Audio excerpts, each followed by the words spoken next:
There is also a growing recognition of the importance of interprofessional collaboration and team-based care in addressing the complex needs of patients and clients.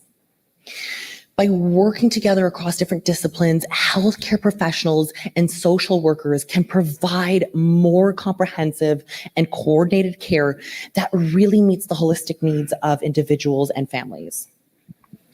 This approach not only improves outcomes, but also enhances the overall well-being of our communities at large. These are just some examples that Canada can try to incorporate. Next slide.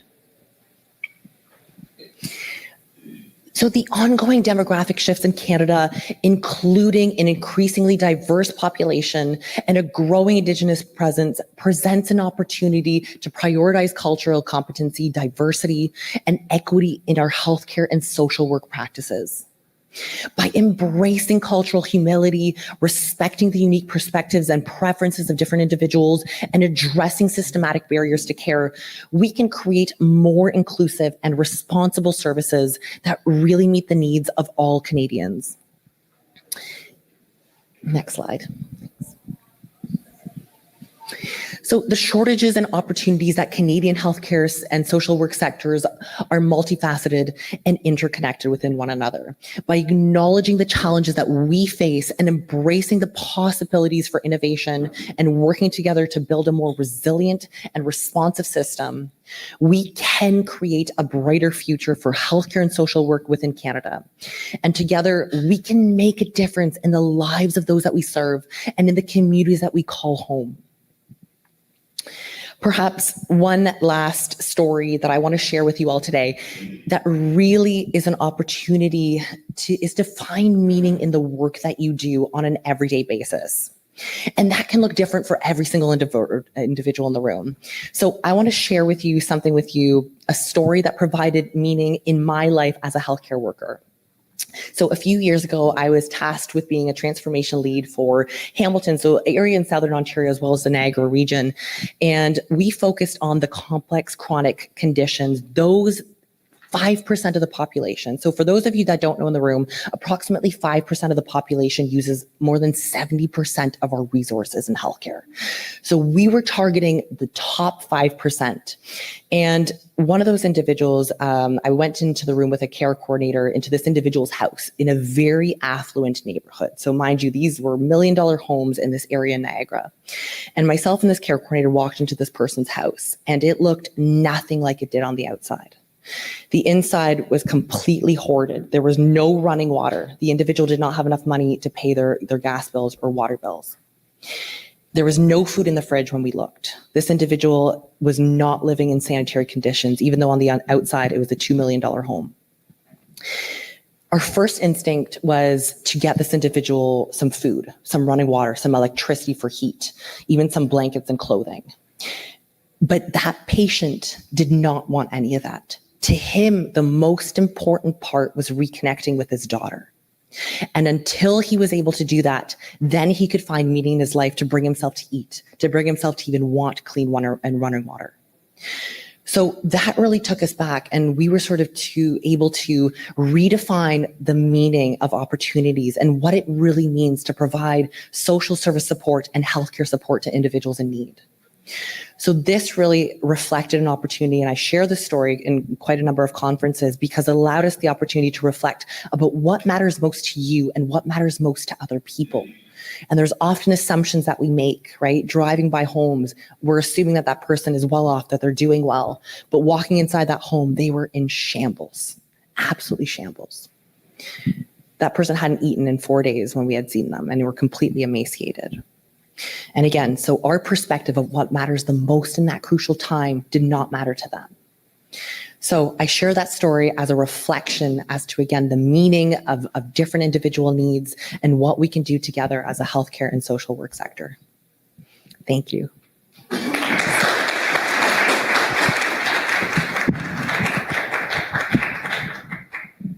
Thank you so much, Nicole. Welcome. At this moment, I'm going to take the opportunity to invite Rachel to join us. I just want to remind you that we are going to have a panel discussion after these presentations. Please write down your questions. I hope we are going to have questions from you. Rachel.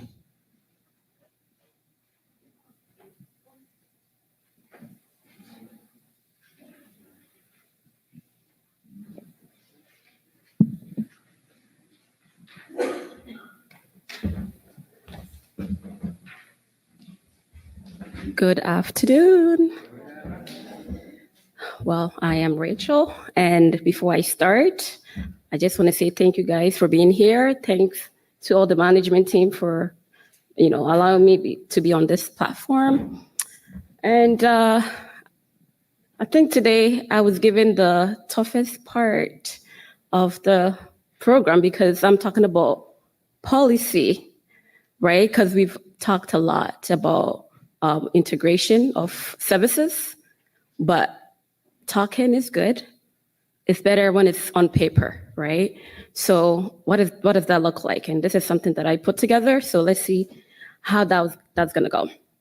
So assessing integrated care policy to the development of healthcare and social work. A lot has been said already, like I said. Next, please. So I'm gonna be focusing on the definition of integrated care. I won't go into too much details because we've done that already. And then I will talk about historical concerns of integrated care policies. And I'll touch on some current development because we need to look at both the negative and the positive because Canada, we have improved a lot.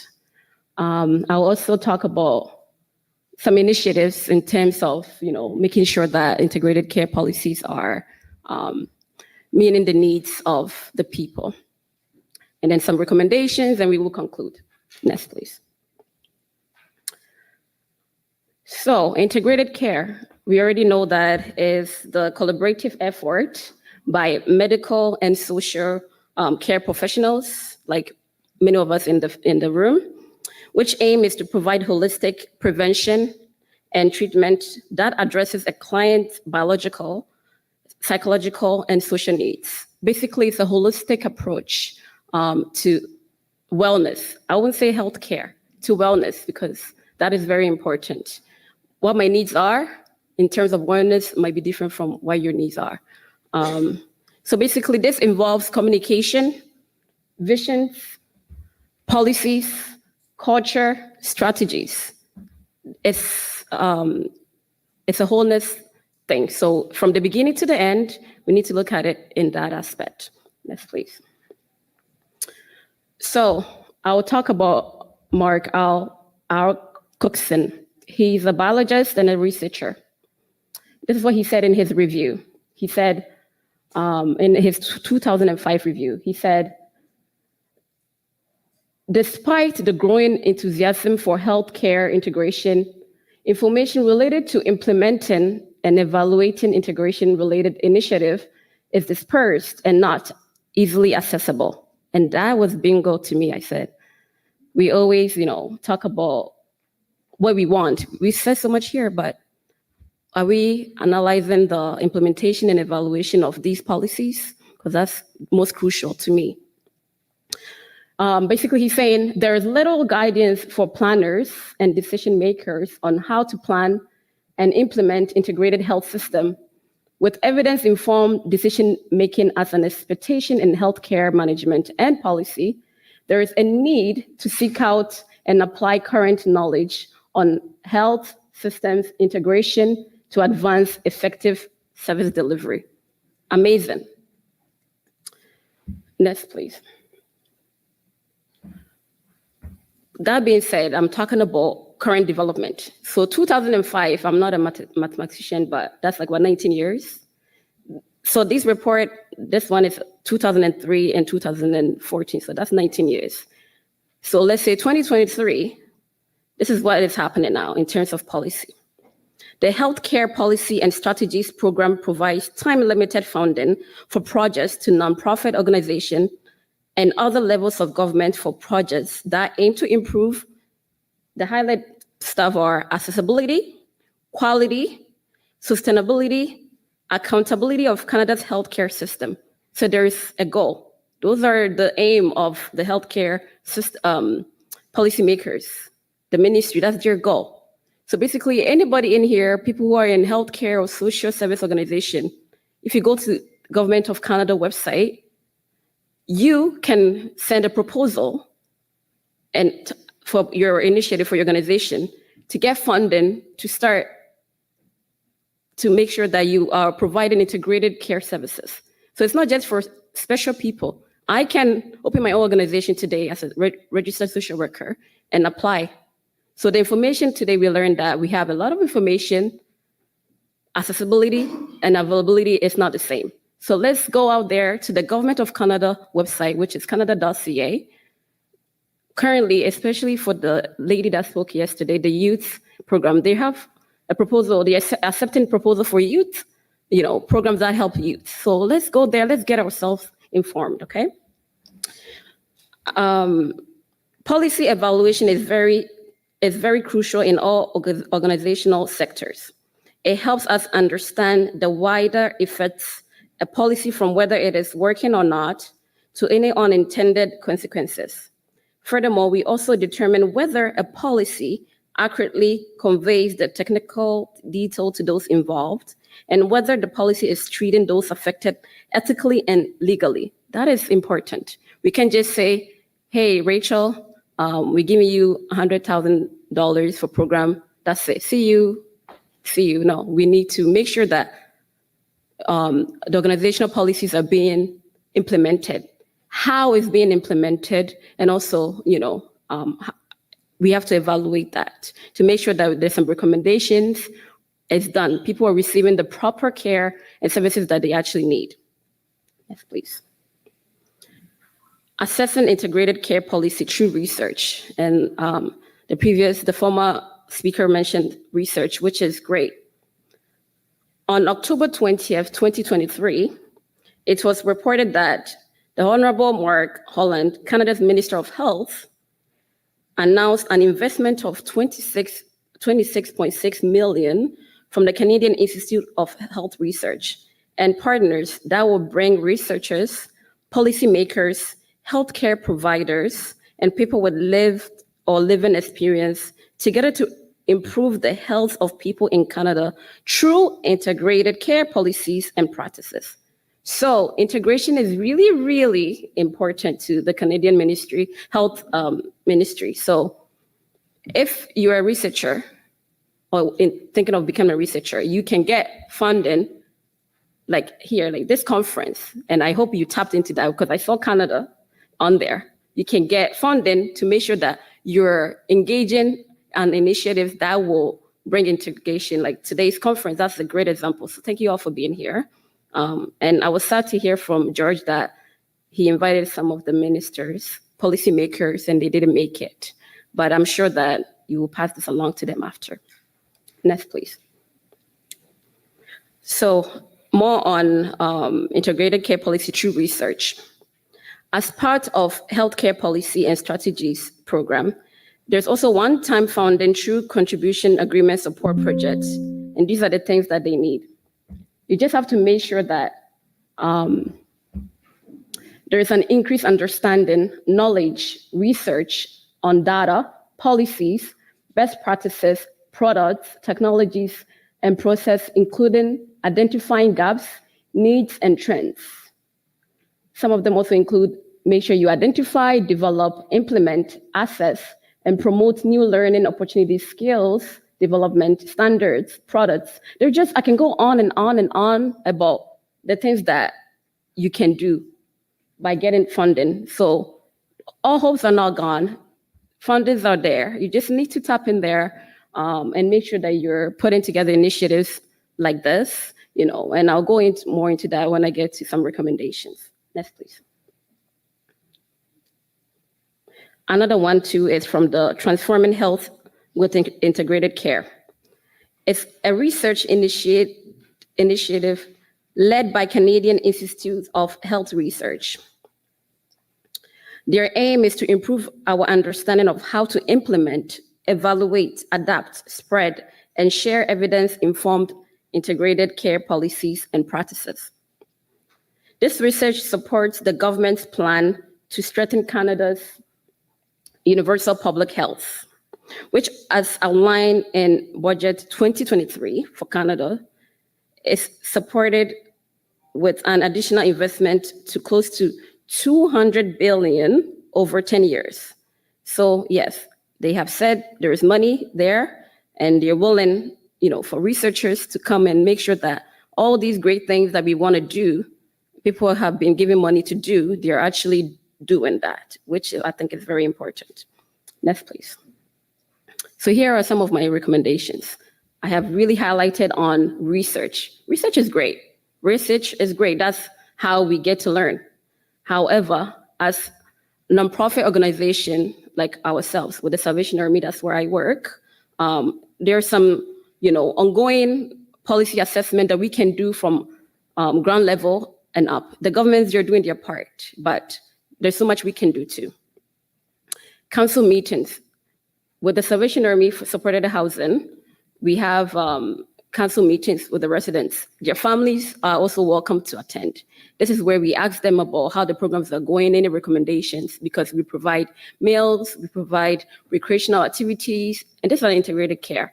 We provide a social worker, like myself, 24-hour nurse on site. We provide healthcare aides, which is considered PSWs here. So we got to make sure that we always check in with ourselves to make sure that we're providing the services that are meeting the needs of the people. It's not just showing up and then my 8 hours is done and I go home, hey, I got paid. But actually making sure that the people that we hire, they care and they are making sure that they're implementing the policies that we have set. So staff performance reviews, we do that all the time. Survey feedback from residents. You don't have to wait till the council meeting. We have a suggestion box. You can always leave your feedback in there. Interprofessional collaboration meetings, like town hall, like conferences, like today. And I really wanted to highlight that because I've learned so much, like being here, that I'm taking back with me. I put it right in my pocket, and like I said, I'm sad that we don't have policymakers here because we have been saying a lot today. We have been saying a lot, and I know this will get to them. I trust George and his team to get to them. So these are some of the recommendations, not just from government level, but from local level, we have to put together to ensure that we are actually meeting the integrated care that we talk about, a holistic approach that most of our Indigenous people have been talking about for years. As a social worker, I did my studies in Northern Ontario, and my university was an old residential school. So I really got to learn about, Indigenous culture, and all they talk about is holistic approach. So this is nothing new.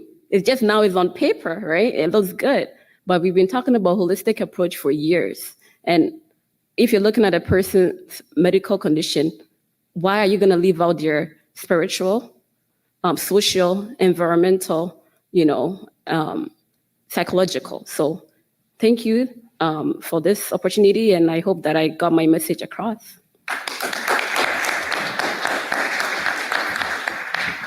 Thank you so much again for that very elaborate presentation. This is what I call value for money. So for those of you who registered and traveled from Ghana, the UK, internationally, people are coming from Hamilton, London, Ontario.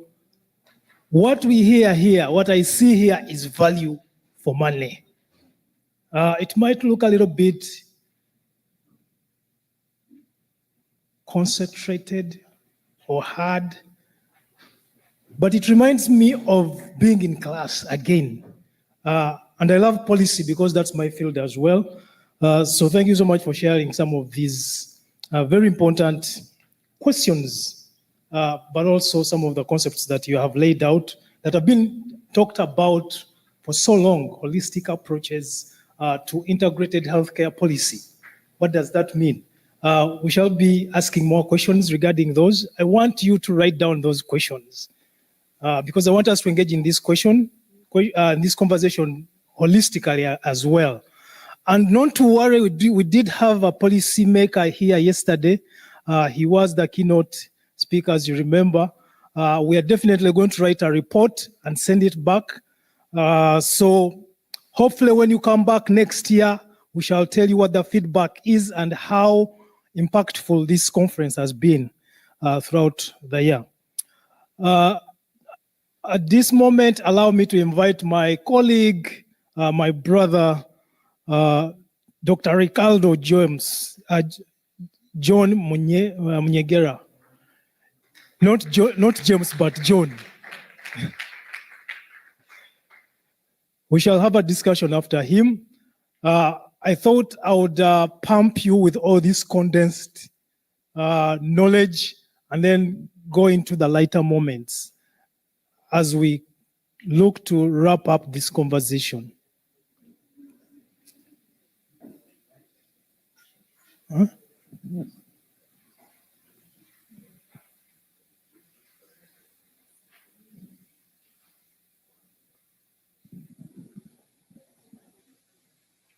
Yeah, that's what happens with scholars is that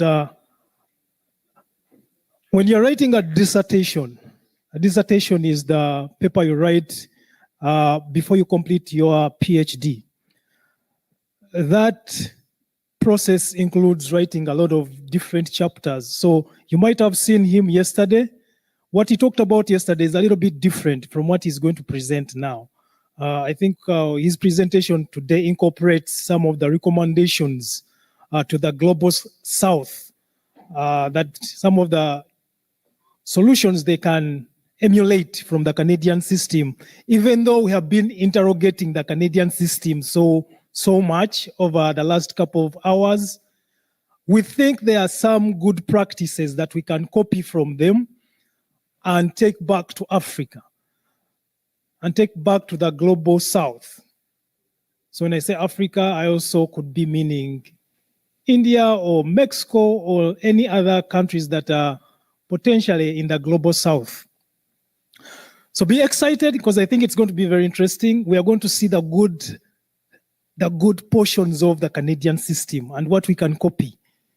Remember from the previous conversation about immigration, if I am to make the assumption that every person sitting in this room is among the top brains that Immigration Canada chooses among all the lottos or the programs, if everyone selected is among the best, it means you are the best. You're sitting here as the best. Therefore, it is your responsibility to tap into some of the skills and opportunities that you can transfer back to Africa, so that there's it becomes a symbiotic relationship.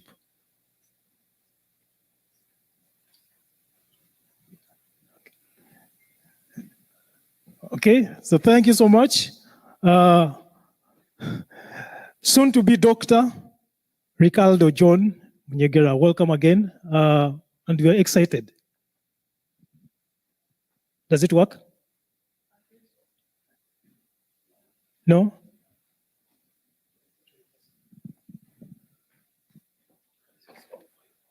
Okay.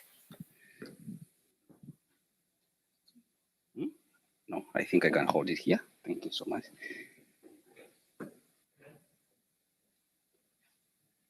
Good afternoon, everyone. My sincere apologies for the delay. I think it's on, right? Okay. Good afternoon, everyone. Thank you so much for yesterday's conversation. And I would love to continue with the same conversation about integrated health, but this time around focusing on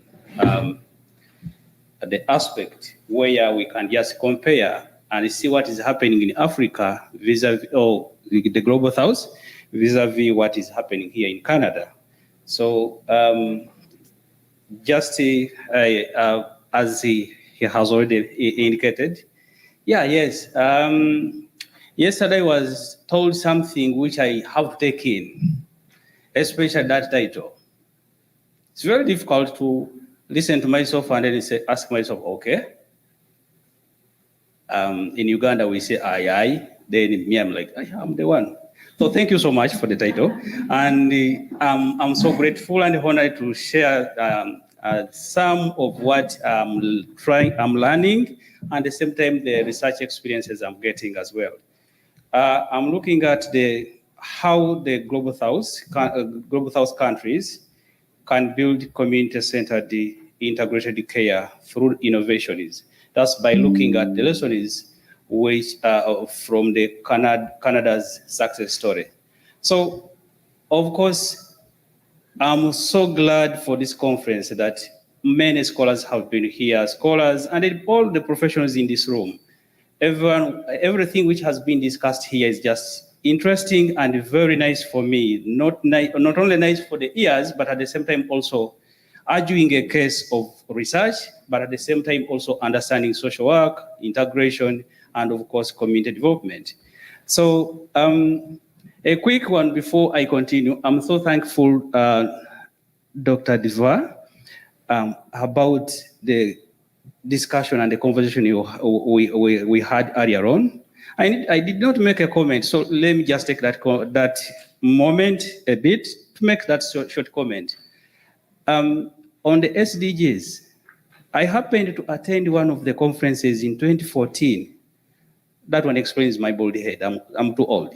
Anyway, and in that conversation, the goal for health was one of the issues which was raised, that in the Millennium Development Goals, it was indicated that it was a success story. However, in many African countries, it wasn't the case.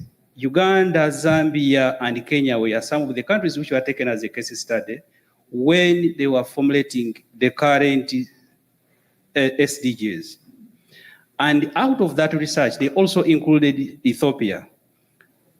In that challenge, everyone observed that the investment in health in Africa is like you are talking to a government which is interested in understanding health, but not listening or funding health.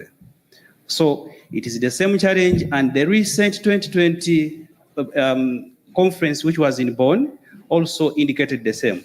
So maybe there is a lot to be done, even though there are just 6 years to go. Okay, that was my short one.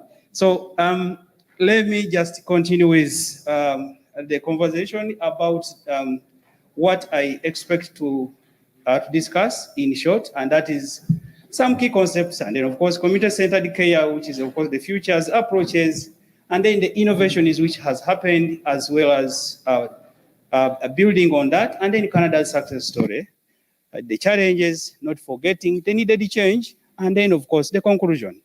So I will be looking at that in brief.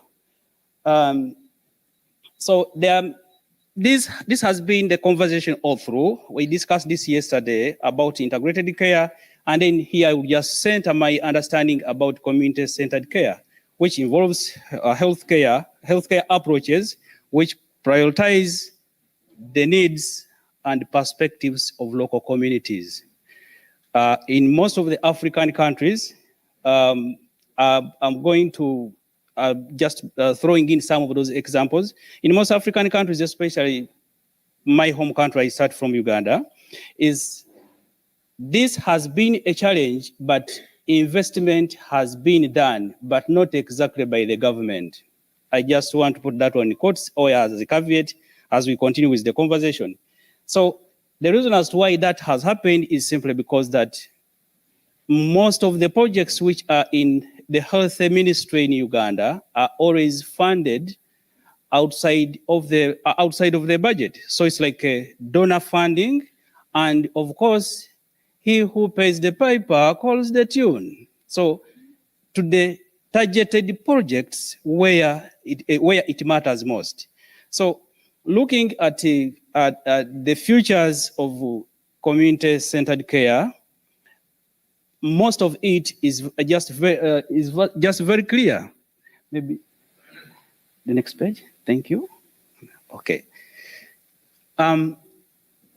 it is community-centered approaches have been addressing this in order to empower these local communities, and in most of this has been exercised through the different aspects, especially dealing with chronic diseases and HIV/AIDS, especially in Africa, particularly like Zambia, Uganda, and Kenya. So in that community sensitization, I had someone mention that one earlier on. This has been one of the approaches which has been used in order to address that. And then, of course, the developmental approach, which, of course, talks about the sustainability of the projects, but not only that, but looking at the rights of the people together with social justice. And then, of course, cultural diversity. Every one of us here knows that, of course, there is what we call unity in diversity.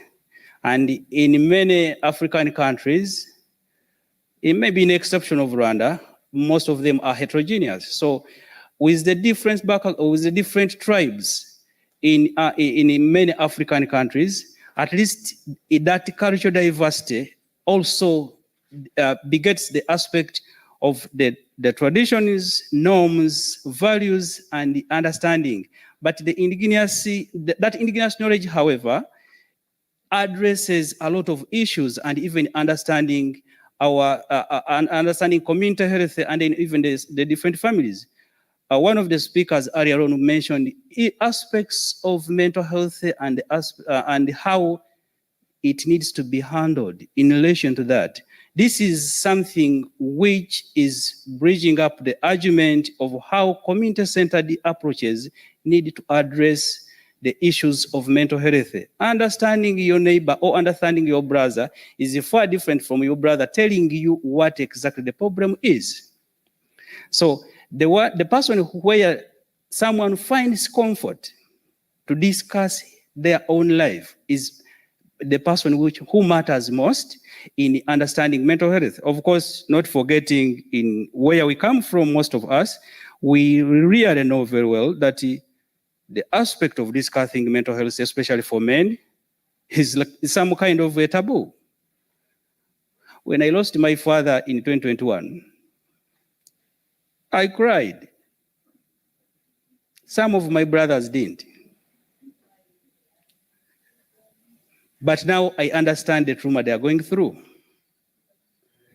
because they blocked their knowledge of the death of someone passing on to the aspect of what our culture and tradition is saying. So there is a way how you can address something, but at the same time, trauma or understanding grief and other things is a real issue which needs to be addressed. So that's how we can look at that in brief. And then, of course, I can just enlist that because in the interest of time, aspects of limited resources, the contextual challenges, for example, doing with poverty, politics of the day, and of course, the limited resources. Not forgetting social and economic empowerment, which is always a case to understand. And then, of course, one approach, which is the public-private partnerships. Yesterday, I mentioned something in relation to that, which is happening, of course, in Uganda, especially with the distribution of the HIV and AIDS medications to the patients, that it has been, there is a new policy whereby those who are taking what we call ARVs, get them from the nearest pharmacy or from the nearest clinic in their local area. So such kind of devolution of how access to medicine and information is much more important. We can, next page, sir. Thank you. Now, what I have hinted on is also these small, the community-centered approaches, whereby we have the community mobilization. Of course, sensitization comes in, then the aspect of the village health teams. In Uganda, that is common knowledge to everyone, most of the people, about what these people really do in connecting not only health workers, but also the patients. And then, of course, community-based child protection, and then community-led sanitation aspects, and then many others. But lastly, I think community-based mental health, whereby at least conversations have started. But even though they are dismal, because these are some of the other challenges which which the health system in most of the African countries or in the global south are facing. So we can look at the innovations. Next page. In the area of innovations in this, in the community-centered care, this has been decentralized. I had earlier mentioned something to do with the medications. And then, of course, the aspect of health insurance models, which has been discussed, especially like countries like Rwanda has taken on that kind of initiative, South Africa as well. And then, of course, telemedicine platforms, which have been put in place. And then, of course, communication through the different platforms, either be it social and mass media. And then, of course, mobile healthcare initiatives. This is running to do with charity arrangements. Then not only charity, but also from, I was about to mention Gombola, from sub-county level, and then there is others. And then, of course, now in Gombola in Uganda means sub-county level. Sorry to mention that one. So now, with integration of traditional and modern medicine, now this is where the argument comes in again, like yesterday, that of course, medical workers or medical practitioners are hesitant in integrating these traditional aspects into medicine. However, there is that which exactly helps in healing or maybe preventing diseases. During the COVID-19 outbreak, everyone who comes from Uganda remember the story concerning the COVID-19 medication and what the whole, either the whole globe or maybe most in African countries, they were taking lemon, whatever it is. Some of them were working, some of them were not, because they were not proven medically. And then the other aspect is concerning the research, which has been there for over 20 years, if I'm not mistaken, about HIV/AIDS, especially during the formation of the TASO. It's called the AIDS Support Organization. Yes, with the formation of that, there is what the research which has continued for the last 20 years is about the Dr. Lukwago and the rest others about their research on HIV/AIDS. Right now, they have improved, not only giving you a small jerry can to take, they also now do screening and also measuring everything, CD4 count and etc., so that at least they know what they are dealing with. So that is improvement. It was traditional, and then it has now been adopted into the medication is on the disease. Then lastly, collaboration is, of course, community organizations, governments, and health providers need to have a collaborative effort, which has brought me to next one. Thank you. Building on community-centered integrated care through innovations. Community-based initiatives have been put in place. These have also not only encouraged, but also supported participation of the whole community. And then looking at being culturally sensitive, this has addressed very many issues, especially in terms of handling our diversity by advocating for unity in diversity. And then what I have just mentioned about integrate traditional healthcare medicine with modern medicine, however cautiously. To me, that's what I can just add. Leveraging in terms of technology. These are some of the issues or the key points which can be put in order to build a community-centered integrated care. Next. So what do we learn from Canada? Of course, the Canadian experience has been very nice, Many of the speakers here have indicated how they have free insurance. From yesterday, Dr. Kasaija mentioned that. And of course, the help and assistance we get. However, I got something which was very interesting, that the healthy, we come here when we are healthy. Sorry, I'm an immigrant. So we come when we are very healthy, but as we, I think, let me use, as we become comfortable, things change. You get the newspapers and sit somewhere and read, instead of squatting for something you do there. So that is something which was like much more interesting, but however, it comes in also here to pray that at least it is modernized, it is supportive, and at the same time, it leverages on technology. There's a lot of research which is going on. However, the previous speaker mentioned something to do with, okay, the research is existing, but it is by pilot format. So still there is something like that. And then of course, building on a stronger community partnerships and relationships. There are very many organizations here who are dealing with the aspect of coordinating the government or federal government, provincial government, together with the common person or maybe those ones in the different communities. Many people who have that experience of being received at the refugee centers know very well that you not only get the food or the money, but also the medical aspect, and then also that support in terms of therapy and the rest other things. So this is something which is advanced here in comparison to our countries, which is not the case.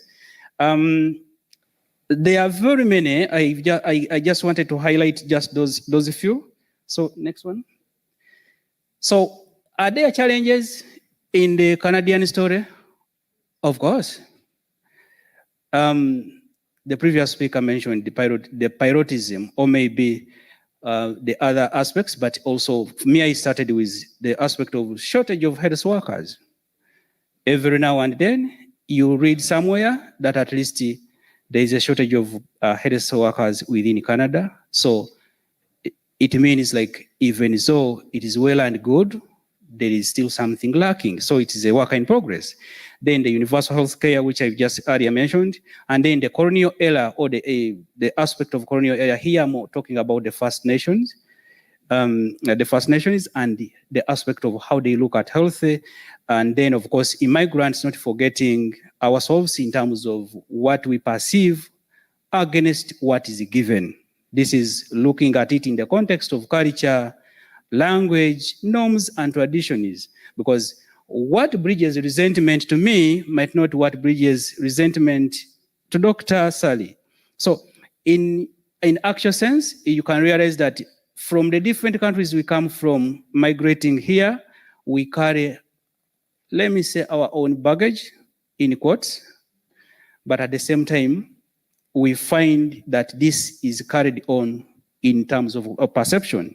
And then, of course, systemic challenges. There are some health systemic challenges. Yesterday, someone mentioned something which was so much more important about when you go to the hospital. The moment someone is on the phone coughing while calling that I'm calling in not to come to work because I'm sick, yet that person is not exactly sick, vis-a-vis the one who calls that I need to go and meet a doctor and the time they take to meet them. So there's that systemic aspect, and then of course of limited resources as usual.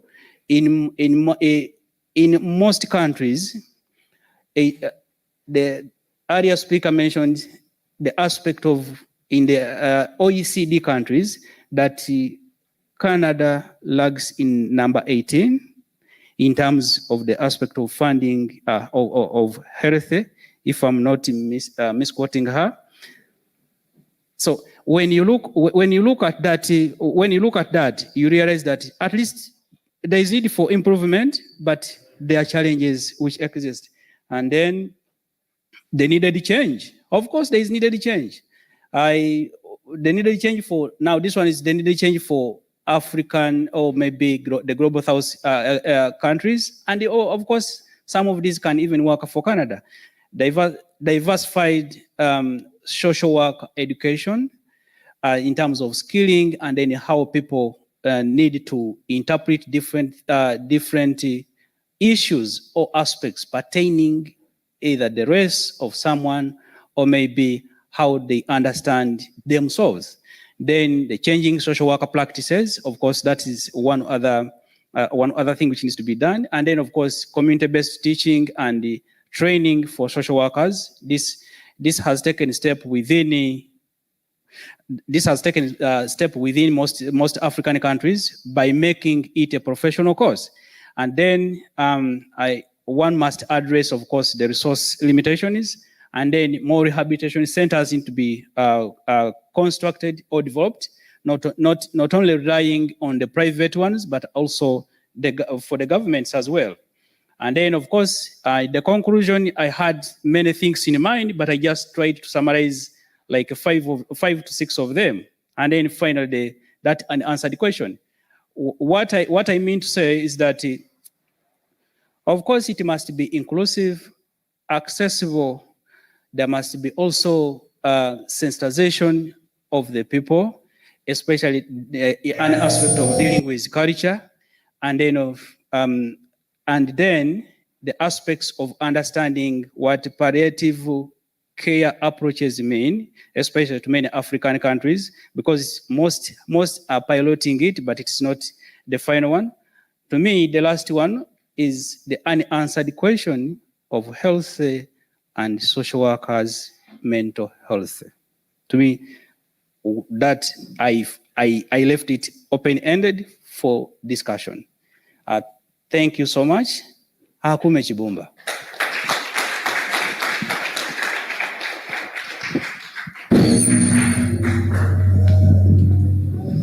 All right, guys.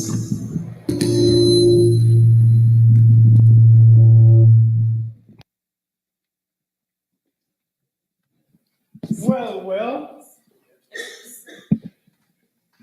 Check.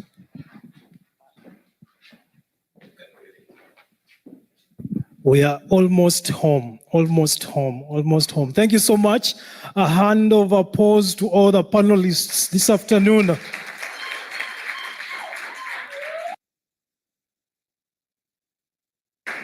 Thank you so much for the knowledge. It's been a pleasure listening to you, learning from you. I know we have so many questions for you, and we are excited to engage in these questions. Unfortunately, one of my panelists has to leave because she has engagement very soon. But I wanted to recognize all the vendors.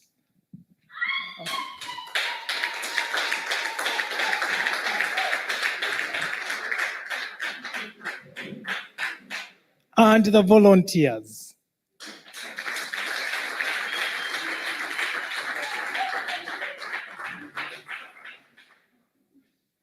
And I know that you guys are going to take more than 15 minutes telling us about your companies and who you are. So I want to ask Nicole very quickly to give us 2 minutes. If there is anyone who has a question for Nicole, she is willing to give us those 2 minutes to answer those questions before she leaves. Then after Nicole, I want all the vendors to come here, tell us about what you do, where to find you, why we should continue connecting with you. I know you have a lot to offer. And then after that, we shall have a discussion panel with my brother John and my sister Rachel. Are you excited? I hope you are. Okay, so Nicole is here. I do have a question for her, but who else has a question? My question can go on the side. If you guys have a question, or yeah, doctor has a question.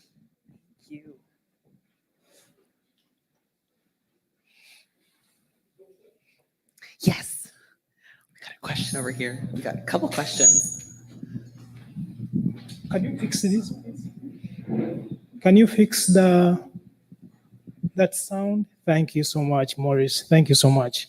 Dr. Beck has a question for Nicole. Nicole, hello. Yes. Hello.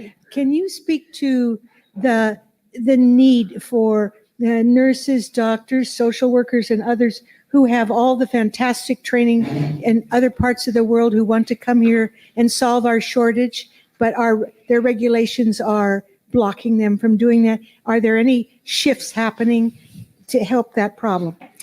Absolutely. So that is a great question. So you're right. And it's very much twofold, right? So we have these shortages, but we have all these barriers, right, for individuals coming internationally and actually being able to fill those positions, right? So we're advertising that we have these shortages and that they're coming individuals. We have immigrants, but yet, there's so many different barriers.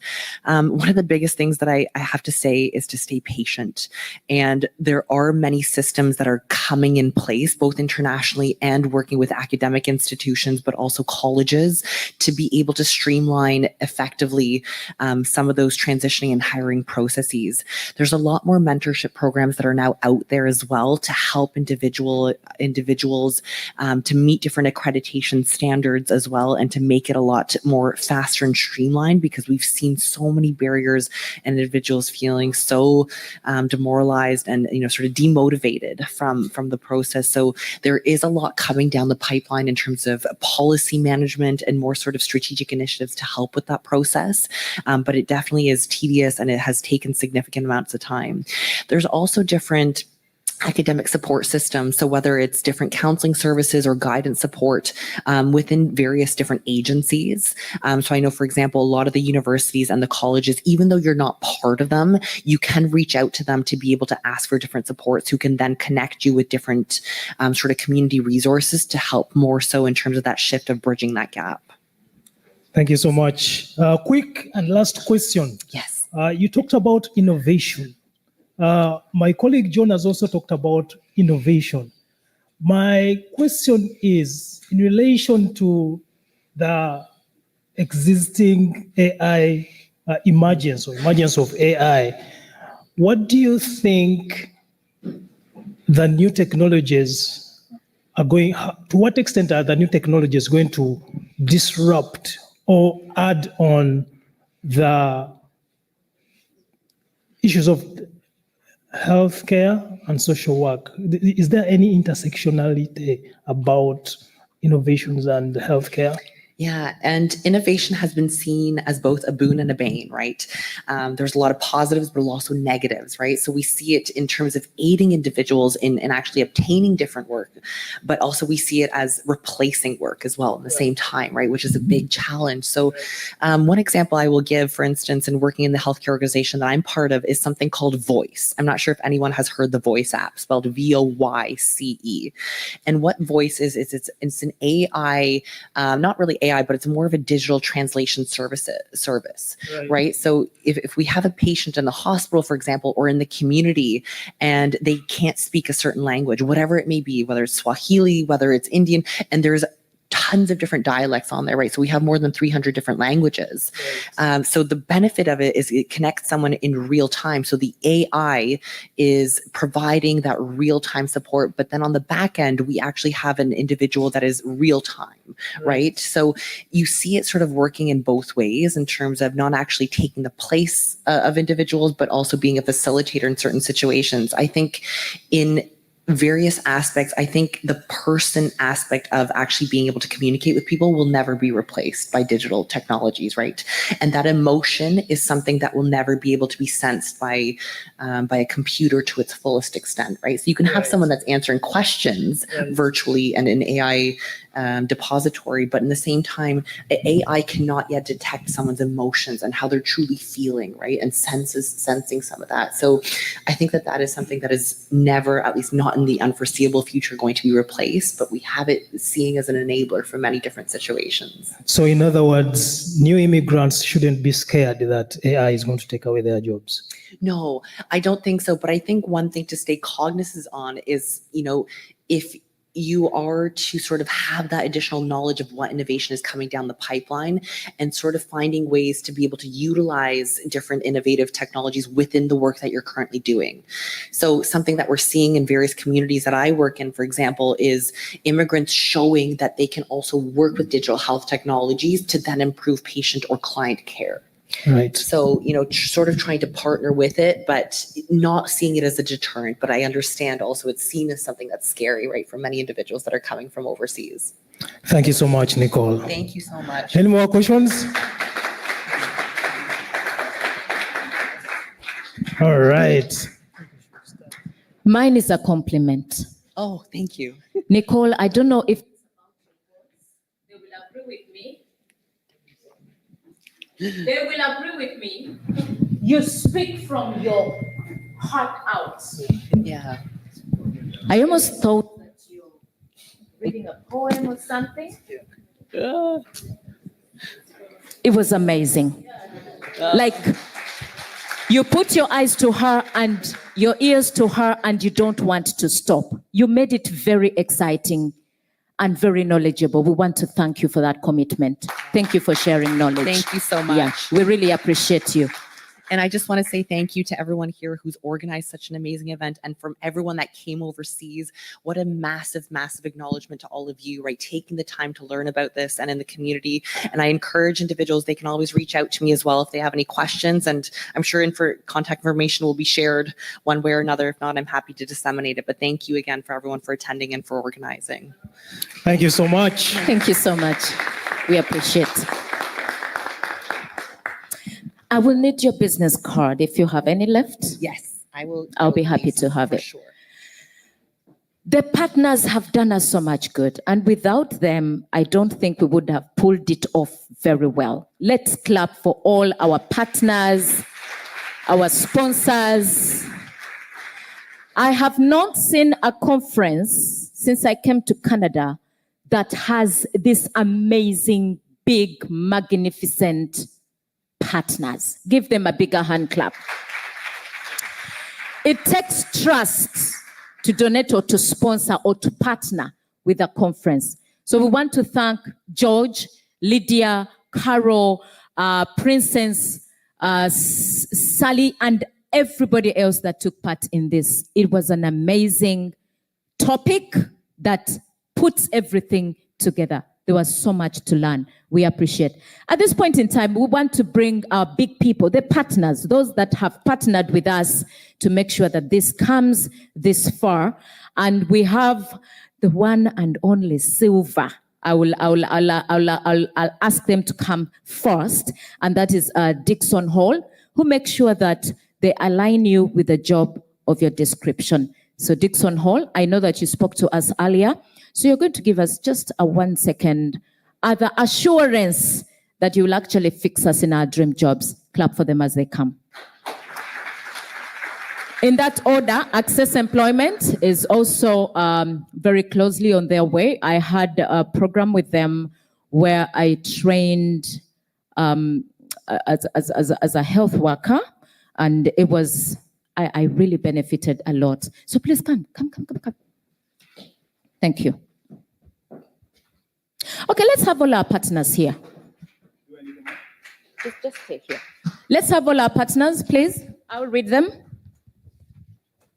There are so many that didn't come, but at least most of them are here. Access Employment, CDI College, Evergreen. I loved the name, Evergreen. Yi Hong. I hope you're here. Power Healthcare, lovely. Trident Healthcare, thank you. African Center for Refugees, be here. And then Stay Home Forever. Is it Stay Home Forever? Yes, please. Just be on standby. I think that will help us use our 1 minute profitably. Yes, we'll have you first. Good afternoon, everyone. My name is Arif Rahman. I'm from Dixon Hall. And first of all, I want to thank you, the organizer, and thank you, everyone. That was a great event. And I'm so humble. I'm so grateful to attending this session. And I believe that was really successful. And I hope to join again whenever there is an event like this. And from my organization, I would like to say we are a multi-service organization, mostly focusing on employment. And it's not something that I have job for you, but it's still Dixon Hall has lot of position open. Please go to our website and then talk to me. Then maybe I can look into your resumes. I can check with your interview skills. And same like, we have our volunteer department. You can start a volunteering position to have a final position to have your gainful employment. So for newcomers, we have multiple services. For refugee claimant, we have services. Those who are citizen, we have services. And at the same time, we have full settlement services for you. So it's not only the resume and jobs. So please contact us and we will be more than happy to assist you. And if you have any question, again, go to our website and connect with the right person that you want to talk to. And if you have any question, I will be available for another half an hour and I will be more than happy to assist you. Thank you so much. Before you go, George has a certificate for you here. George, can you please come and give this to Dixon Hall for participating? My pleasure. Thank you so much. Thank you so much, sir. All right, next.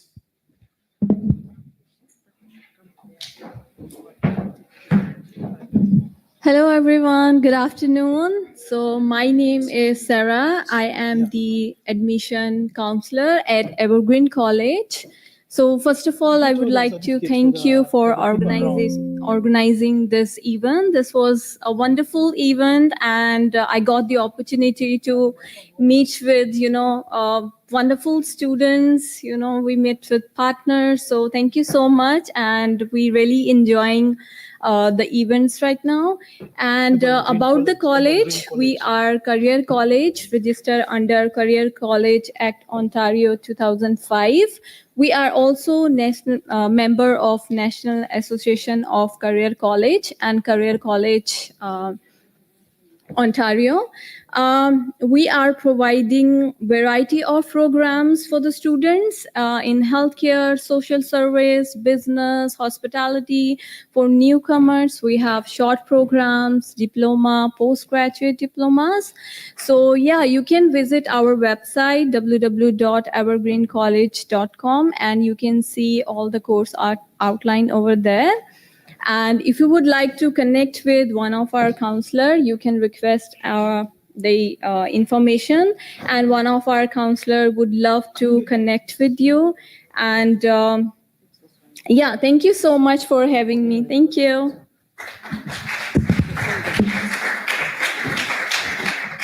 A certificate for you as well.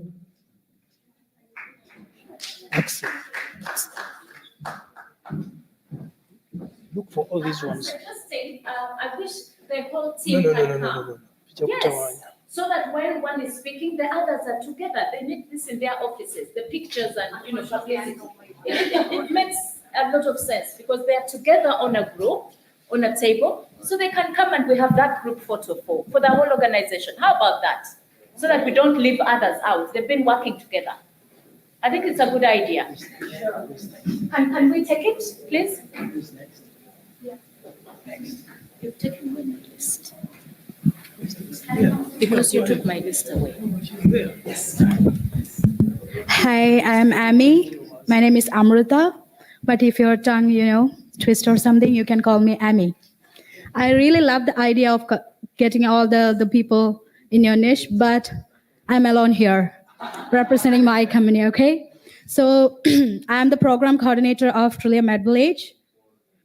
We are actually employers. We do the employment services for different healthcare settings like the hospitals, long-term care centers, the retirement homes, mainly for the RN, RPNs, and all healthcare professionals like the support workers, the caregivers, home healthcare, nutrition aides, everyone. So if you would like to pursue a career in healthcare field that will help you to get a steady source of income, okay, please connect with me. And my phone number is 647-529-1363. I'm Amy, Trillia MedVillage. Okay, and I would like to thank all of you came here today, the organizers, the volunteers, the delegates, and everyone, my other employers here. I really wish to extend my gratitude towards them to give us an opportunity like this. Okay. So thank you so much. Have a beautiful day ahead. Thank you so much, dears. Trillium. Before you go, there's a certificate for you here. Thank you.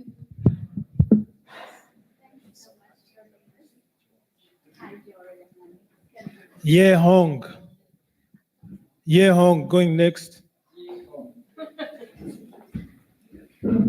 Hello, my name is Lily. I'm representing Yi Hong. It should be pronounced as Yi Hong. Ye So Hong. this is our logo right here, where you see the green dancing people. That's Ye. show. Yeah, that's to show how vivid we are. I'm actually is the employer, and our organization is primarily a long-term care facility, and also providing community-based program for seniors living within the community. And we also have the hospice. So with that setup, we have lots of opportunities for employment, like healthcare workers, say for example, PSW, RN, RPN, and activation workers, housekeeping, laundry aid, and also food services people. And I think I did speak to maybe some of you in here who may be a potential employee. So please visit our website, www.yihong.com. And under the career page, there's lots of openings. And we do have 4 locations, namely 2 in the Scarborough locations, 1 in Markham, and 1 in Mississauga. So we cover all bases, okay? So don't miss the opportunity of applying to Yi Hong. Thank you. Ye Hong. Thank you so much. And there's a certificate for you. There is Ye Hong. Right. Thank you so much, Ye Hong. Nixim.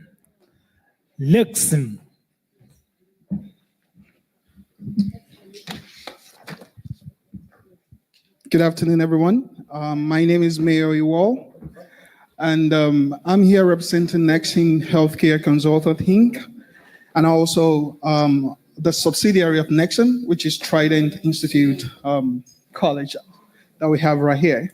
The first day that I saw the email from Mr. George, I thought, okay, so this will have to go to my CEO, Mr. Henry Lukeng.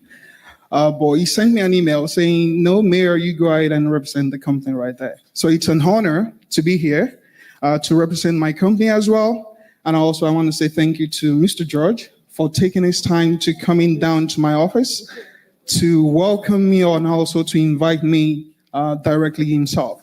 I want to say thank you, and also for doing this. It's a very beautiful program. And going forward, I would employ everyone to please put this program forward. More of this, we all need it. And thank you again.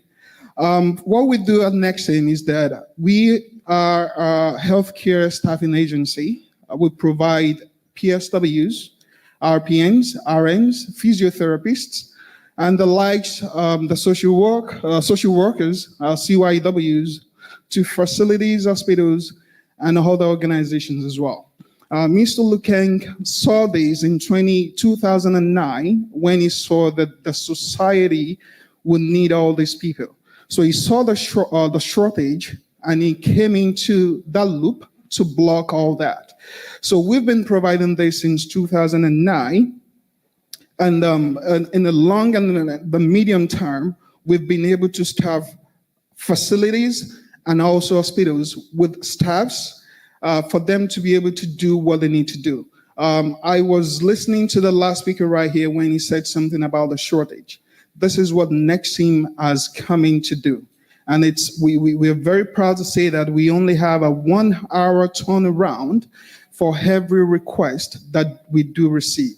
When we receive requests from facilities or hospitals, it takes us less than an hour to get them the staff that they need. Saying this, we also have the Trident Institute, which Mr. Lukeng put up to help people that are looking to go into the healthcare industry.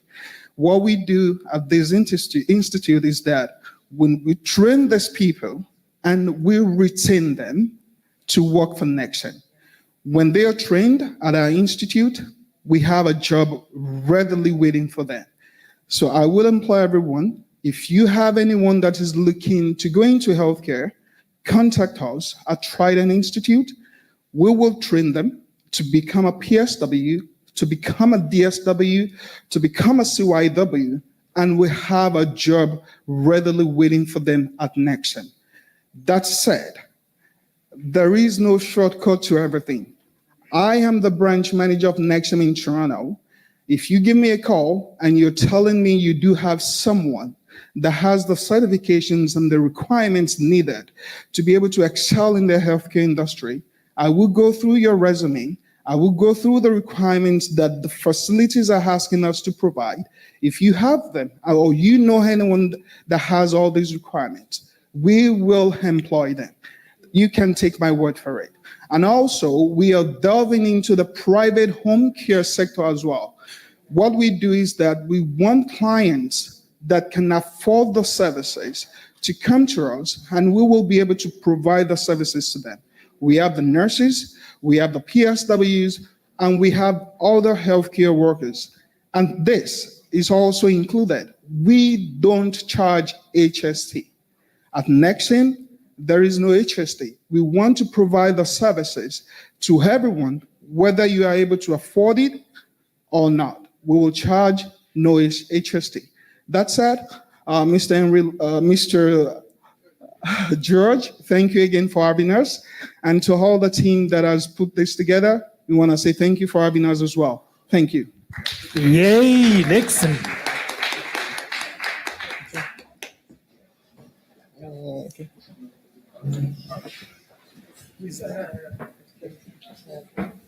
Hearing.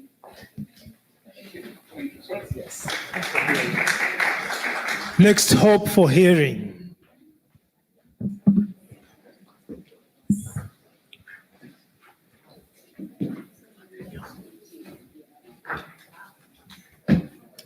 Good afternoon, everyone. I hope you guys all had a great time here the past 2 days. My name is Daniel. I'm here to represent Hope for Hearing.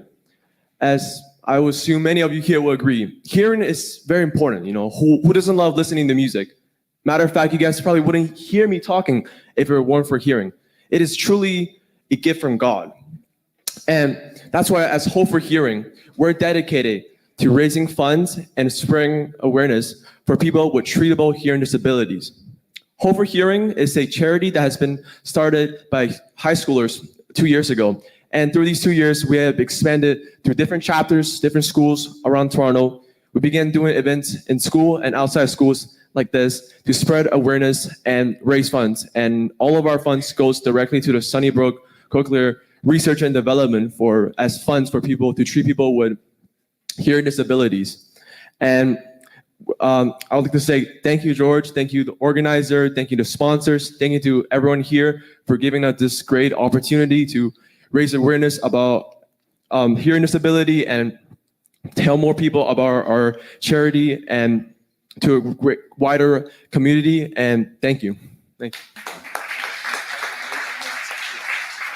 And you can learn more about our charity through our website called hopeforhearing.ca, where there's a link directly to Sunnybrook where you can donate to help people with treatable hearing disability. Thank you.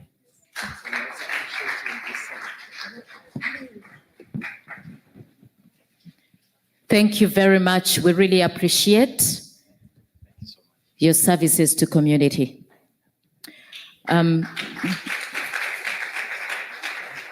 Do we have Taibu here? I think I saw their store still open. Do we have any that we've not recognized? Okay, let's recognize M&G. M&G Media Inc. M&G, where are you? Are they here?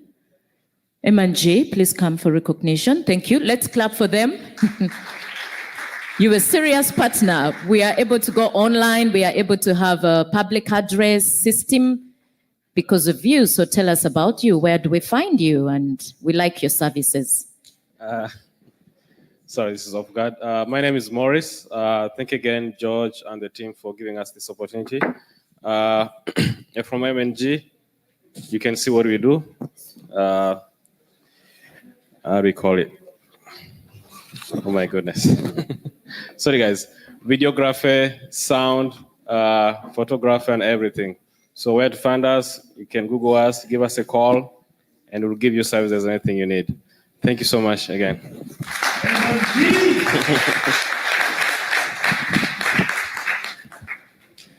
We also have a representative of University of Toronto African Alumni Association. There's a doctor here, and definitely we would like him to also say a brief one to market the university.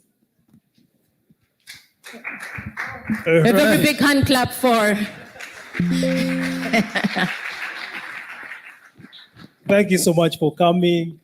My name is Henry Sally. I am the founder and executive director for the African Alumni Association at the University of Toronto.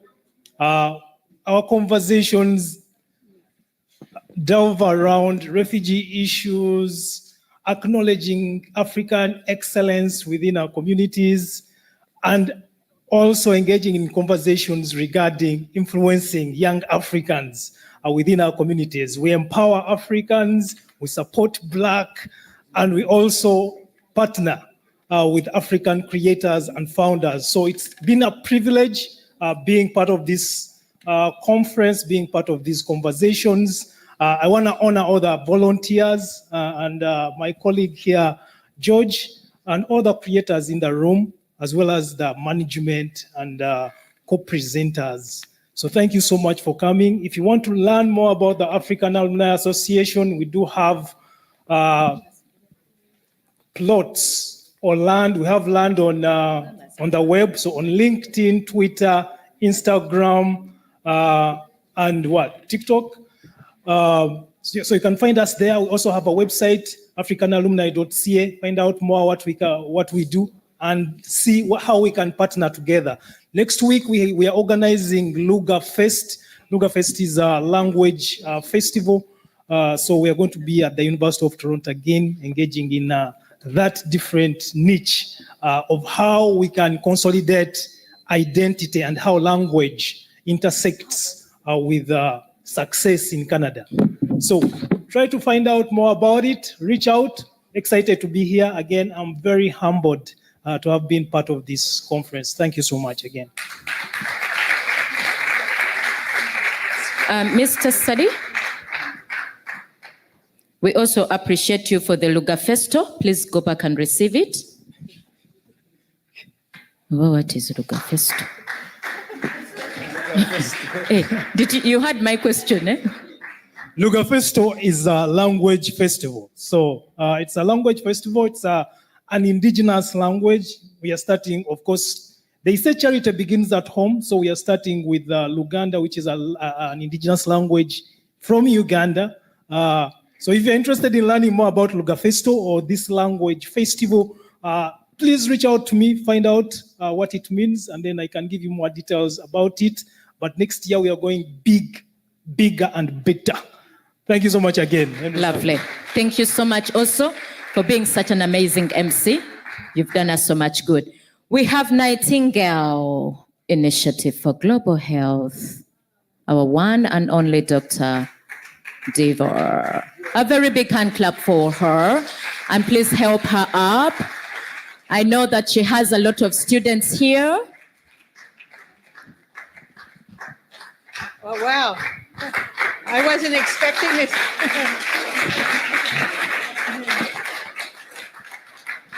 I'll just say, you've already seen what our mandate is and what we've been doing innovatively for quite a while. And I've learned a lot from this conference to think about how to extend our mandate to be in support of what you need. And I'll be interested to be discussing that with George and with others. Thanks so much. All of you are achieving sustainable development goals, by the way. Just remember that, please. Thank you very much. We really appreciate you, Doctor, for coming both days. Thank you so much for everything.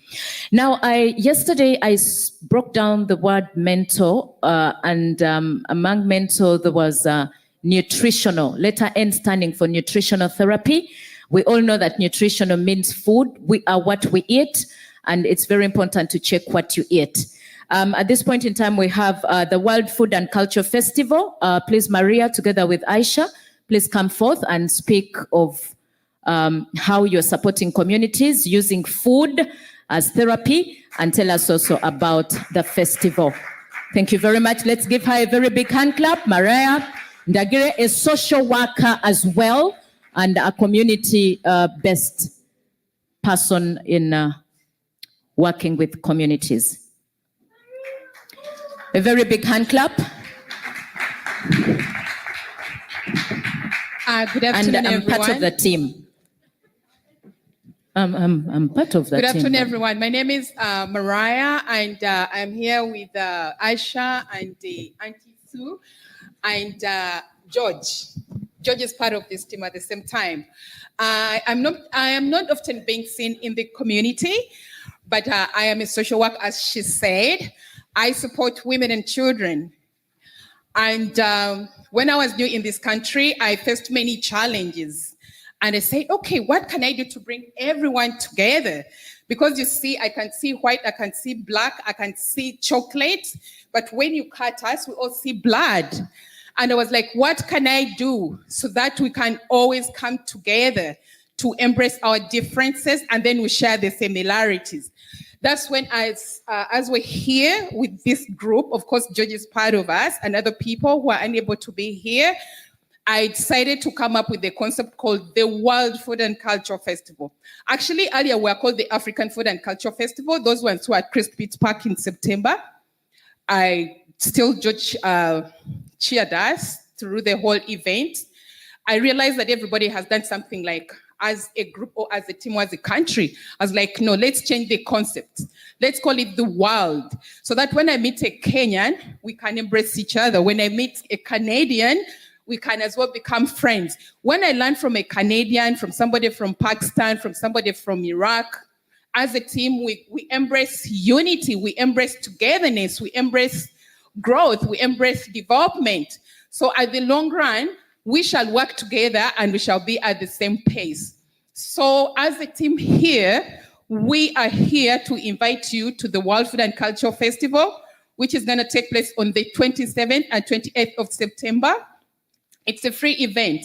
Everyone is welcome. Come and be part of the unique family.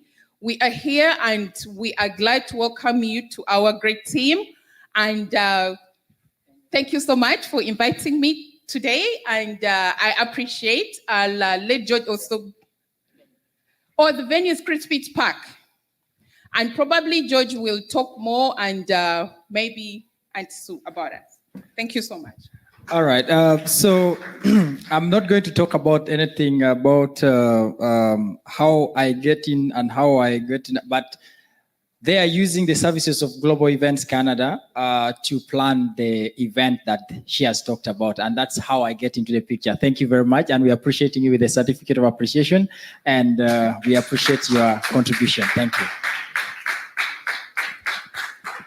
Thank you very much. I have not seen the global certificate. Where is it? Because I would like Carol. Please, Carol, come and talk to us about global. Carol, come, please. Carol, come. It's very important. We need to know about global events. I didn't even know that you organize events. So if I have a conference, you're able to organize it for me, okay? On Eventbrite and all other platforms. Tell us, 1 minute. Oh my goodness, what a task. Okay. I'm by names of Carol, and Global Events is an organization. We do events, we do functions. If it's a baby shower, if it's a bridal shower, if it's any kind of function, we do full package. You just have to pay money and we'll give you an excellently well done function, just as you've seen here. I guess, I don't know if Auntie Sue has anything else she wants me to add, but we are more than proud to bring you excellent service. I want to emphasize that we, as the organizers, we're tired of substandard services around us or within us. So we have committed to give excellent services. So don't second guess when you call on us. Know that you will have come home. Thank you. Oh, I've been given an opportunity to invite in our ushers and the organizing committee. If you don't mind joining me here so you can also receive your appreciations, please do come up very quickly so that we make it faster. Joseph. Thank you. This is what I was talking about. We don't want substandard events. Carol here has a way. Lydia, come. Organizing committee, can you come quite quickly? The organizing committee, please. Organizing committee and ushers. They have done great. They're a great team. So you just come and hire the whole globe and take, including the ushers. Ushers, you're putting on light brown t-shirts. Please come forth. We have people from Kenya. We have people from Ghana. We have people from Malawi, Uganda. Ushers, please come. You are amazing. Yeah.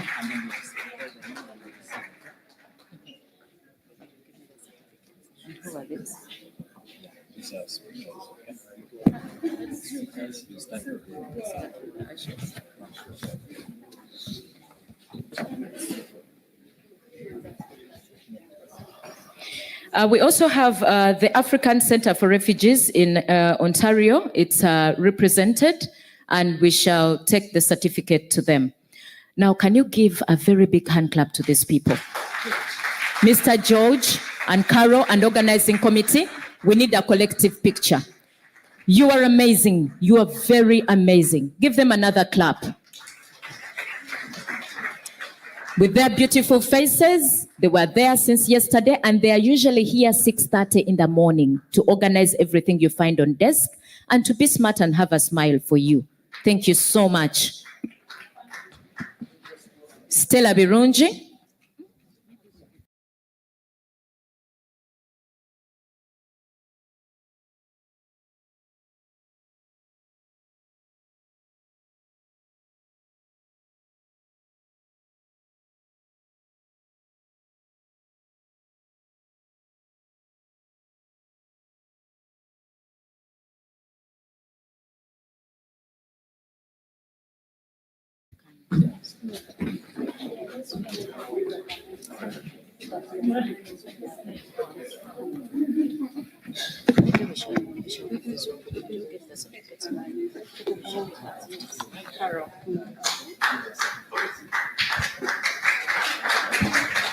So we have Stella Birungi.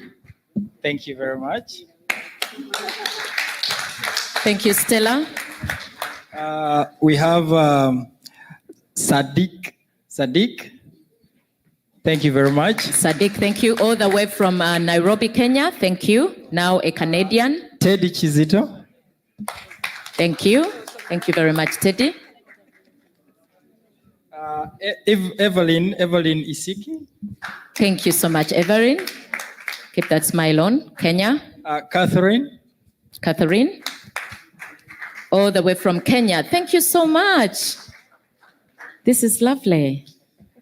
We have Mai Sengova. Thank you. We shall take it for her. Afua, where are you? Thank you very much, Afua. Assalamu alaikum. Thank you so much. Our Muslim sister. Khadija Achola. Another our Muslim sister. We just had Edie the other time. Thank you so much for honoring us with your presence. Rebecca. Reblu. Rebecca. Thank you so much. From Nairobi. That's one is a Nairobian super. Thank you.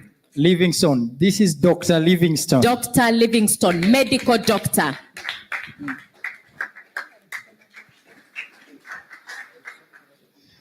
We have Betty Kugonza. Betty Kugonza, thank you very much. We have Irene Martha Tusime.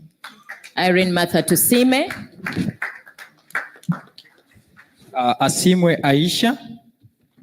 Asimwe, thank you very much. Keep it up. We have Cleve Sempija. Sempija, thank you so much. A social worker all the way from Uganda. We appreciate Michael Masate. Michael, thank you so much. A pharmacist by profession from Uganda. Thank We you have very much. Daisy Obiero. Ogel, thank you, all the way from Nairobi, Kenya. Thank you so much for being with us. We have Tahia Namagembe. Tahia, proud Nance. Nance, they're all going to add great value to Canada. Assalamu alaikum. We have Juliet Harriet Birabwa. Juliet Harriet Bilabwa, that one, very exciting. Thank you. Harriet is actually part of the Miss Uganda pageant. Hey, I think you can see even the way she waves. It's not the way I would wave.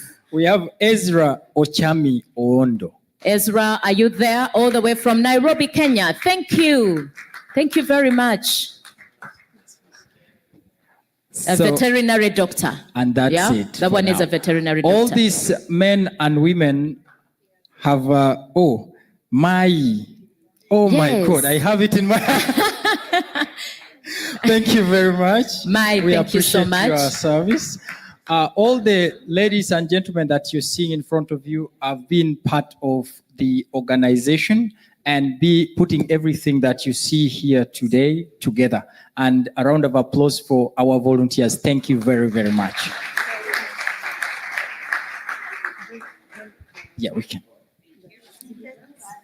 We have our partners that are not here. Their certificates are here. We have our delegates that are not here. Their certificates are here. At this point in time, kindly give out those certificates. So these are for the organizing committee and those that have put most of the activities that you see here together as well, both from ideology, conceptualization and contextualization, and to being able to execute this project today.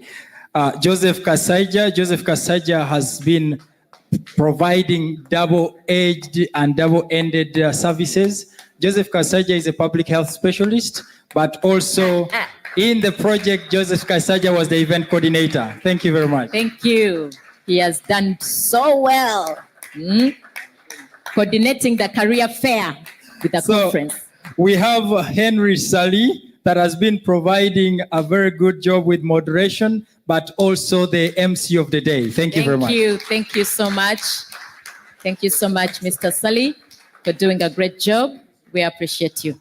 We have someone that remains seated, but her work is very valuable, and she's the rapporteur. All the conversations that we have been having here is being captured, and we intend to make a report that we are sending to the policymakers of this country and beyond.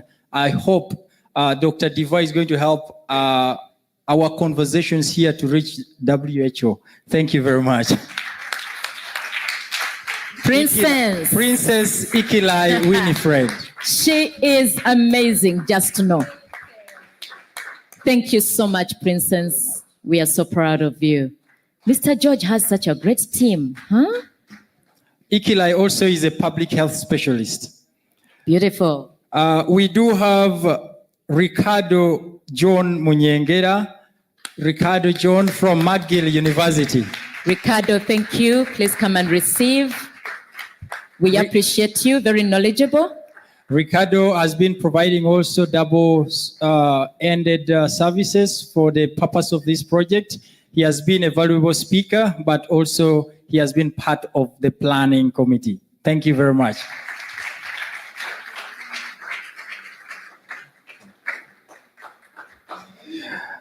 And we do have Shintha Alam that has also been planning with us, and she's also from Dixon Hall, that has been one of our silver sponsor. Thank you very much.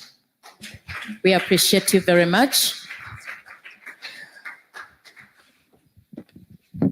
We have Rachel Okai.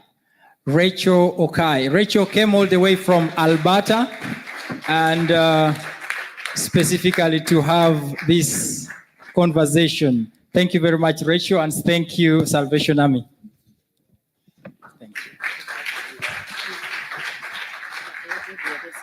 We do have Susan Nalwoga that has been part of the planning committee, communications, and also doing moderation and energizing the entire audience. Thank you very much.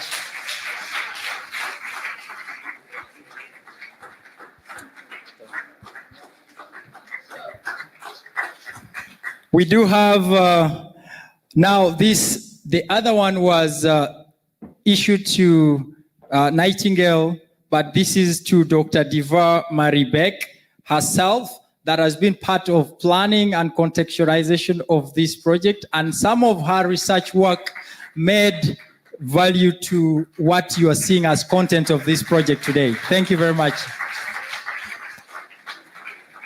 We appreciate it. Thank you. And we do have Lydia Namugenyi. Lydia has been part of the conceptualization and idealization of this project right from the beginning, and we recognize your, and also whoever is coming internationally, you've been talking and speaking to Lydia Namugenyi most of the times. Thank you.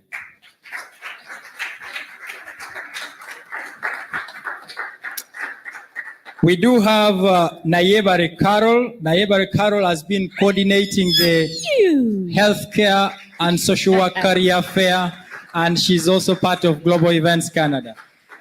That's a real machine, you know, never gets tired. Criticism with a smile, beautiful mover of things. We appreciate you. Thank you so much. Thank you. Now, to honor this occasion, we have Dr. Adil Shamji, who was our guest of honor. The official, he's also the area MPP, and he has been outside there actually a few hours ago to protest about the closure of this venue. And we thank him very, very much for advocating for us.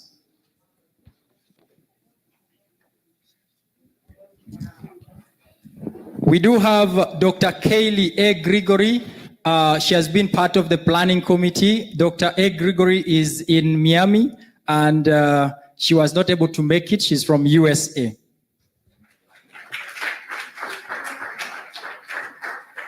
We do have Dr. Abel Gidey Kebedon. He is also from McGill University. He was not able to join us, but he has been part of the planning committee. Patrick Segawa is from Brock University in St. Catherine, or Niagara, you can say. And he was also part of the organizing committee, but he has not been able to be here today. We have Keiran Vaboven, who has been a speaker at the event here. He spoke on issues of immigration for healthcare professionals, and we appreciate his indelible mark as a speaker. And if we can have Mukwana John to Andrew to receive his certificate. Thank you.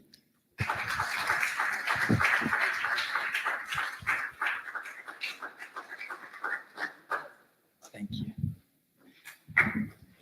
And we do have Carol Sandy. Carol Sandy is a counselor by profession, and she is also the founder of From Invisible to Visible, a Black mental health specialized clinic and platform for all of us who may have and encounter any mental health situations. She is a therapist by profession. Thank you.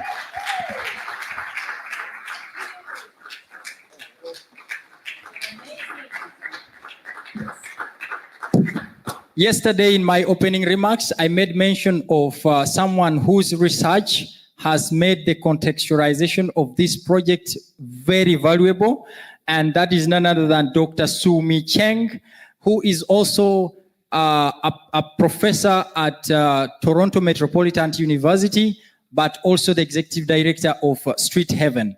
Dr. Sumi is not here today, and she's in for another engagement, but we recognize her contribution.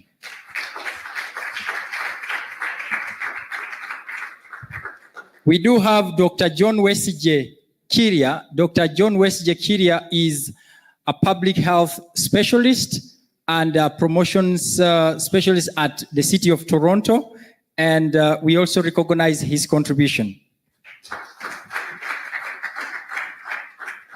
We do have Charlene Gams, who is a therapist by virtue of mental health wellness. And also, she is a therapist in regards to meditation, using meditation as a therapy. And she also contributed to the project as a speaker. Thank you. We have Caitlin Holden, who is also a project manager at Young Caregivers, and they also contributed to this project also as a partner and a collaborator. Thank you. We do have Felicia Kriklo, who is also one of the PhD students at McMaster, and she was supposed to make what you would call an abstract at this event, but she was not able to make it.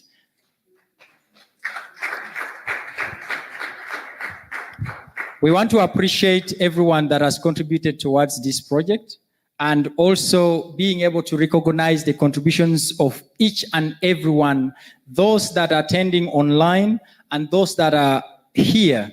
We appreciate your time, taking your time from your busy schedule to attend this wonderful event. This is a signature event of the Global Events Canada. Global Events Canada is a private agency that provides and offers event planning services to anyone that would want to have their event organized and conceptualized and executed, as you can see today here.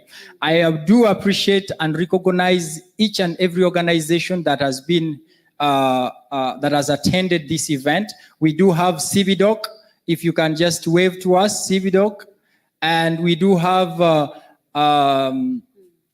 Hope for Refugees, if you can just wave to us. Yes, thank you very much. We do have TV Africa in the house. We do have TV Africa that is also joining us. We do recognize any organization that in your capacities, and also we want to apologize for any omission or commissions that might have not gone wrong, and those that have gone well. You can tap us on our shoulders and say, well done. And those issues that might have not gone well, we apologize. Allow me recognize Evergreen College. And Evergreen College has been one of the colleges that I actually approached when I got here to want to get into what you call healthcare. And I don't know. Yes, Evergreen College was the only college that I found that could give me what you would call convenience of study. And I approached them and I did my first healthcare short course with them. And I do appreciate you. Thank you very much. And let us go back to normal programming. I appreciate you. Thank you so much. Before we go back to normal programming. Thank you so much, everyone. Once again, my name is Carol.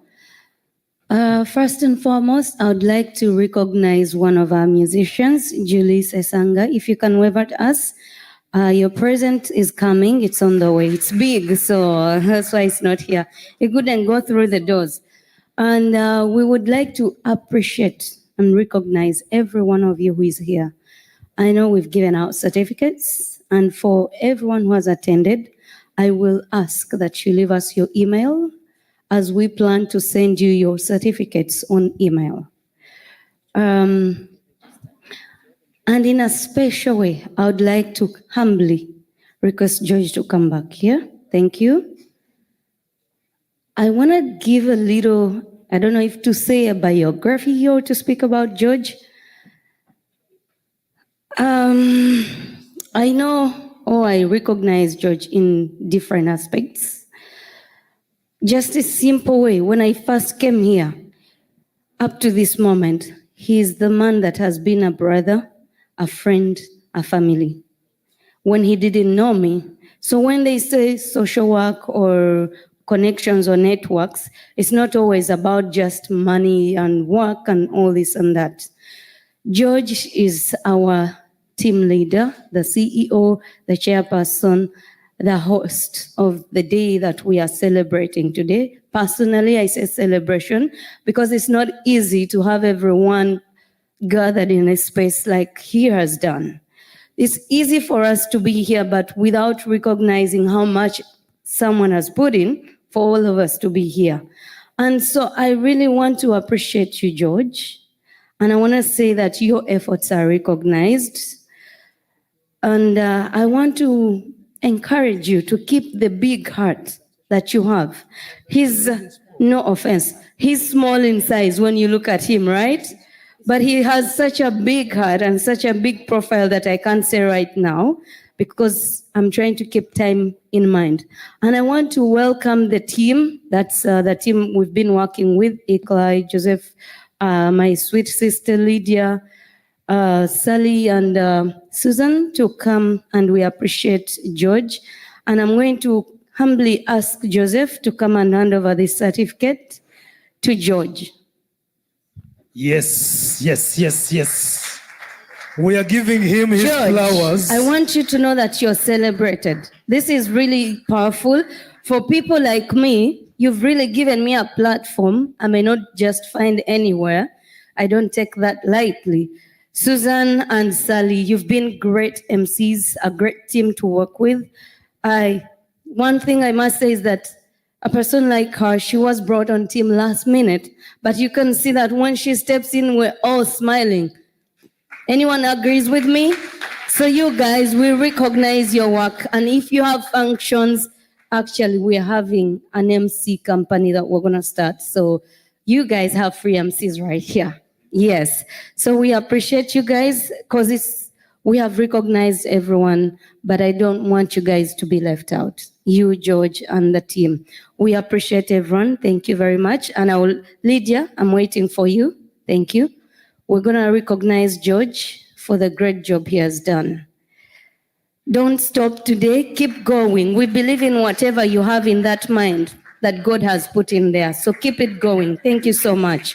Our media team, we do appreciate you so much. You've done amazing.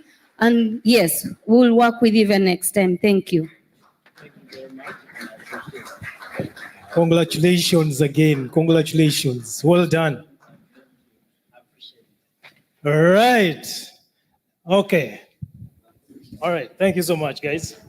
Okay, so we are going back to the... No. Okay. All right. So there's a few certificates that want recognized. I'm just going to recognize them quickly. Experience that through North America or North Canada, you're recognized. Street Haven, you are recognized.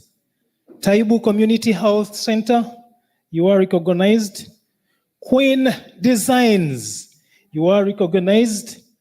Great Lakes Peace Center, you are recognized. The YOLO Foundation, you only live once, you are recognized. Big Seal Foundation, you are recognized. Tropicana Community Services, you are recognized.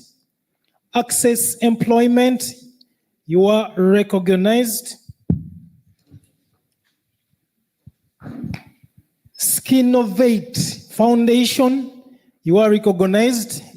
If you need to improve your skin, look for Skinovation, Skinovate. Afro-Canada Agribusiness Initiative, you are recognized. Tina and Pharma Laboratories, you are recognized. Stay Home Forever, you are recognized. CDI College, thank you for your partnership. And I think that's all for now. If you would like to get your pictures, do not forget to follow the social media handles for Global Events Canada. You can also use the hashtag ICHSW2024. So that is International Conference for Healthcare and Social Work 2024. I also, in a special way, would like to recognize the videographers, the photographers, and the social media personnel. Thank you so much for the marketing and for communicating with the world what has been happening here at the Ontario Science Center. And with that, may I invite my sister Rachel and my brother John. Are you still here? Brother John. My sister Rachel. We still have, don't forget, we still have a discussion panel to go through. I didn't want you to run away after the discussion panel, because I recognized that some of you might just feel like, after this discussion panel, we are done. My brother John, please come join us here. We still have questions for you. The education continues. The education continues. Okay. And after that, we shall have some kind of entertainment from the one and only Julie Motesasila. Oh, Julie Sesanga. Julie Sesanga. Not Sesanga. Julie Sesanga. Before I get in trouble. Where's John? Where's John? Where's John? I like putting ladies in the middle, so that you can balance us. So that you can balance us. Who is getting out? Who is running away? Who is running away right now? All right, who has questions first of all? Anyone has questions?